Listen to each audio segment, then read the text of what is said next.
Ang lahat ay naging pahayag lamang at muling naging malamig ang kaso ni John McCabe, walang pag-alaw sa kaso at wala pa din makuhang matibay na ebidensya ang mga pulis.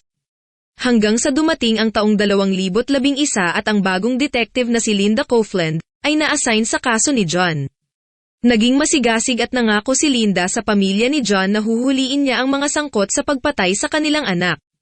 Nagsimula si Linda sa pag-iimbestiga kay Edward Allen Brown na noon ay retired na sundalo. Sa matinding imbestigasyon ni Linda kay Allen Brown, umamin ito na andan siya nung gabing pinatay si John McCabe. Inilahad ni Allen Brown ang nangyari sa gabi na namatay si John McCabe. Na si Mike Ferrero at Walter Shelley ay pumunta sa kanyang bahay ng gabing iyon galing sa Knight of Columbus kung saan nangyayari ang kasiyahan. Humingi umano ng tulong ang dalawa kay Allen upang turuan ng leksyon si John McCabe sa pakikialam sa noong nobya ni Walter Shelley na si Marla. Kainwento ni Allen kung paano nila pinilit pinasok si John sa sasakyan, at kung paano nila tinali ang mga kamay at tinakpan ang mukha nito habang naghahabol ng hininga at iniwan sa bakanteng lote. Pagkatapos nito nag-ikot ang tatlo sa lugar habang nasa sasakyan at umiinom ng beer ng ilang oras.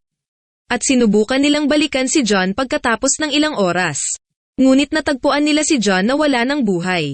Ibig sabihin na hindi gustong patayin ng tatlong suspect si John at gusto lang turuan ng leksyon. Sa korte pinawalang sala ang unang suspect na si Mike Ferrero sa krimen dahil hindi mapatunayan ang direktang kinalaman nito sa pagpatay.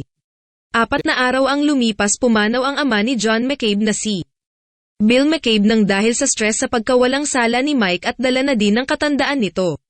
Ang ama ni John ay hindi tumigil at hindi nawalan ng pag-asa hanggang makamit ang hustisya ngunit mapait ang kapalaran at hindi niya na inabutan ito. Setyembre ng taong 2013, 7 buwan pagkatapos mapawalang sala si Mike Ferrero, ay humarap sa korte si Walter Shelley na nooy 61 years old na at tahimik na namumuhay sa dating bayan kung saan nangyari ang krimen di kalayuan sa bahay ni John McCabe. Nasentensyahan ng guilty si Walter Shelley at habang buhay na pagkakabilanggo. Pumanaw ng pagkatapos ng 3 taon ang ina ni John McCabe, si Evelyn McCabe taong 2016. Ang mga kapatid ni John na sila Debbie at Roberta ay umaapela upang makasuhan si Edward Allen Brown at Mike Ferrero. Anong masasabi niyo mga kaibigan sa naging takbo ng kaso at malungkot na sinapit ni John McCabe? Magkomento at huwag kalimutang mag-follow kung gusto nyo ang mga ganitong video upang patuloy akong magkaroon ng inspirasyon gumawa ng mga ganitong kwento. Salamat at mag-ingat tayong lahat.